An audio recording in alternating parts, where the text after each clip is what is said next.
आज आपण इन्स्टंट तांदळाची चकली कशी बनवायची ते पाहणार आहोत। त्यासाठी एका परातीमध्ये 1 कप तांदळाचं पीठ, अर्धा कप बेसन, अर्धा चमचा धनेपूड, 1 चमचा तीळ, 1 चमचा लाल तिखट, पाव चमचा हळद, चिमूटभर हिंग, अर्धा चमचा ओवा आणि अर्धा चमचा जिरे, चवीनुसार मीठ घालून हे चांगलं व्यवस्थित पिठामध्ये मिक्स करून घेऊन यामध्ये 1.5 टेबलस्पून इतकं बटर किंवा लोणी घालून चांगलं पिठाला चोळून घ्यायचं।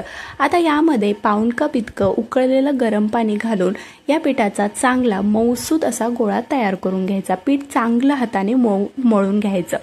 तर तयार करून घेतलेलं पीठ चकलीच्या सोयऱ्यामध्ये भरून गरम तेलामध्ये अशा पद्धतीने चकली सोडून घ्यायचं।